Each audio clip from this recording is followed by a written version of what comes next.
শুভ সকাল বন্ধুরা, আজ হলো 24 ফেব্রুয়ারি মঙ্গলবার।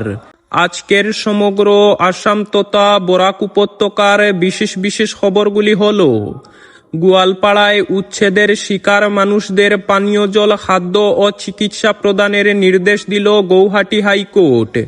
উচ্ছেদ অভিযানে বাস্তুচ্যুত পরিবারগুলির মৌলিক অধিকার রক্ষায় গুরুত্বপূর্ণ নির্দেশ দিল গৌহাটি হাইকোর্ট। গোয়ালপাড়া জেলায় গত বছরের জুন মাসে উচ্ছেদ অভিযানে ক্ষতিগ্রস্ত পরিবারগুলিকে অবিলম্বে বিশুদ্ধ পানীয় জল, চিকিৎসা ব্যবস্থা, স্যানিটেশন এবং রেশন ব্যবস্থার মাধ্যমে খাদ্যশস্য সরবরাহ নিশ্চিত করতে রাজ্য সরকারকে নির্দেশ দিয়েছে আদালত। আদালতের পর্যবেক্ষণ: বাঁচার অধিকার শুধু জীবিত থাকার মাধ্যমে সীমাবদ্ধ নয়, বরং তার সঙ্গে জড়িয়ে রয়েছে মর্যাদার সঙ্গে বেঁচে থাকা, বিশুদ্ধ পানীয় জল, স্বাস্থ্য ব্যবস্থা এবং স্যানিটেশনের মতো মৌলিক সুবিধা পাওয়ার অধিকার। বিচারপতি দেবাশিস বড়ুয়ার এক বেঞ্চ এই নির্দেশ দেয়। গোয়ালপাড়ার হাসিলাবিল এলাকায় 2025 সালের 16, 17 এবং 18 জুন পরিচালিত উচ্ছেদ অভিযানে ক্ষতিগ্রস্ত 60 জন আবেদনকারীর দায়ের করা এক রিট পিটিশনের শুনানিকালীন এই নির্দেশ জারি হয়। আবেদনকারীদের পক্ষ থেকে আদালতে জানানো হয়, উচ্ছেদ অভিযানের ফলে মোট 566টি পরিবার, যার মধ্যে বহু শিশুও রয়েছেন, তারা চরম অনিশ্চয়তার মধ্যে দিন কাটাচ্ছে। অভিযোগ, উচ্ছেদের পর থেকে গত 8 মাস ধরে ওই পরিবারগুলি অন্যের পাট্টার জমির একটি ছোট অংশে অস্থায়ীভাবে আশ্রয় নিতে বাধ্য হয়েছে।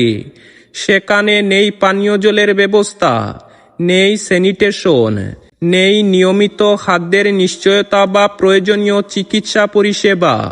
এরই ভিত্তিতে আদালতের এই নির্দেশ।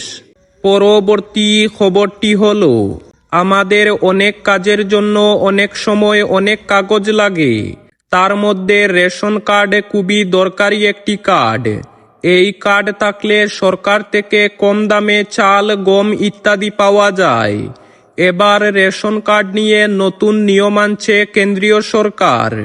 এবার থেকে যাদের পরিবারের বছরের আয় 1,20,000 টাকার বেশি, তারা আর রেশন কার্ডের জন্য আবেদন করতে পারবেন না। কারোর পাকা বাড়ি থাকলে বা ভালো কলোনিতে ফ্ল্যাট থাকলে সেও সুবিধা পাবে না। যাদের বাড়িতে 2 কিলোওয়াটের বেশি বিদ্যুৎ ব্যবহার হয় বা নিজের গাড়ি আছে, তারাও রেশন কার্ডের সুবিধা পাবে না। এখন এই নিয়ম শুধু দিল্লিতে চালু হয়েছে, পরে দেশের অন্য জায়গায় চালু হতে পারে। সরকার চায় যাদের সত্যি টাকার অভাব আর রেশনের দরকার, শুধু তারাই যেন এই সুবিধা পায়। পরবর্তী খবরটি হলো: শ্রীভূমি তথা করিমগঞ্জে গুটখা সিগারেটের বিরুদ্ধে পুলিশের অব্যাহত অভিযান শুরু হয়েছে। স্কুল কলেজের আশেপাশে নিষিদ্ধ পণ্য বিক্রি নিয়ে কড়া নজরদারি বাড়ানো হয়েছে। বরাক উপত্যকায় আবার নতুন এক সিন্ডিকেট মাথাছাড়া দিয়েছে বলে অভিযোগ। দীর্ঘদিন তেল, সুপারি ব্যবসা নিয়ে বিতর্ক ছিল। এবার গুটখা ও সিগারেট বিক্রি নিয়েও নাকি এক শক্ত চক্র তৈরি হয়েছে, এমন অভিযোগ তুলেছেন কিছু খুচরো ব্যবসায়ী আর সাধারণ ক্রেতা। এই অবস্থায় বাজারে নজরদারি বাড়িয়ে শ্রীভূমি পুলিশ অভিযান শুরু করেছে। জানা গেছে, শ্রীভূমি শহর সহ বিভিন্ন বাজার এলাকায় প্রিন্ট রেটের চেয়েও সিগারেটে 10 টাকা আর গুটখায় 5 টাকা পর্যন্ত বেশি নেওয়া হচ্ছে। খুচরো ব্যবসায়ীরা বলছেন, কিছু নির্দিষ্ট পাইকারি ব্যবসায়ী কৃত্রিম সংকট তৈরি করে বেশি দামে মাল দিচ্ছে, তাই তারা বাধ্য হয়ে বেশি দামে বিক্রি করছেন। এতে সাধারণ ক্রেতাদের প্রতিদিনের ছোটখাটো কেনাকাটায় বাড়তি টাকা গুনতে হচ্ছে। সচেতন মহলের মতে, প্রিন্ট রেটের চেয়েও বেশি দামে বিক্রি করা আইন বিরুদ্ধ এবং বাজারের স্বচ্ছতাও নষ্ট করে। এদিকে পুলিশ বিভিন্ন বাজারে হঠাৎ অভিযান চালাচ্ছে। লাইসেন্স, বিল, ভাউচার আর স্টক রেজিস্টার খতিয়ে দেখা হচ্ছে। অনিয়ম প্রমাণিত হলে আইন অনুযায়ী ব্যবস্থা নেওয়ার হুঁশিয়ারি দিয়েছে প্রশাসন। এদিকে স্কুল কলেজের আশেপাশেও বিশেষ নজরদারি চালানো হচ্ছে। পরবর্তী খবরটি হলো, ভারতীয় রেলের যাত্রীদের দীর্ঘদিনের ডিজিটাল বিভ্রান্তির অবসান ঘটিয়ে এবার চালু হলো রেল ওয়ান নামের একটি নতুন সুপার অ্যাপ। প্রতিদিন দূরপাল্লার টিকিট, লোকাল ট্রেনের টিকিট ও ট্রেনের অবস্থান জানতে একাধিক অ্যাপ ব্যবহার করতে হতো যাত্রীদের। এবার সেই জটিলতা দূর করে এক প্ল্যাটফর্মে সব পরিষেবা মিলবে বলে শুক্রবার জানিয়েছে রেল কর্তৃপক্ষ। নতুন এই অ্যাপে সংরক্ষিত টিকিটের জন্য আইআরসিটিসি রেল কানেক্টের শহরতলি টিকিটের জন্য ইউটিসন মোবাইল দুটি পরিষেবাকেই একীভূত করা হয়েছে।